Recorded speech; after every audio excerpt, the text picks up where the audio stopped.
নেপালের রাজধানী কাঠমান্ডুতে বুধবার এক অভিনব উদ্যোগ দেখা গেল। কয়েকদিনের টানা দুর্নীতি বিরোধী আন্দোলন এবং প্রধানমন্ত্রীর পদত্যাগের পর এবার রাস্তায় নামল সাধারণ মানুষ, তবে ভিন্ন উদ্দেশ্যে। যুবকদের নেতৃত্বে শুরু হলো পরিষ্কার পরিচ্ছন্নতার অভিযান। স্বেচ্ছাসেবীরা জড়ো হলেন নেপালের পরিবহন দপ্তরের অফিস প্রাঙ্গণে।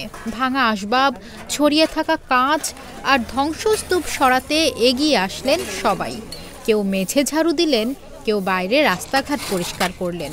আবর্জনা ব্যাগে ভরে তুলে দেওয়া হলো ট্রাকে। কাঠমান্ডুর এই পরিষ্কার পরিচ্ছন্নতার দৃশ্য নতুন এক বার্তা দিল দুর্নীতির বিরুদ্ধে লড়াইয়ের পাশাপাশি নিজেদের শহরও আমরা গড়ে তুলব। নিশা মাহমুদা, ইন্ডিপেন্ডেন্ট ডিজিটাল।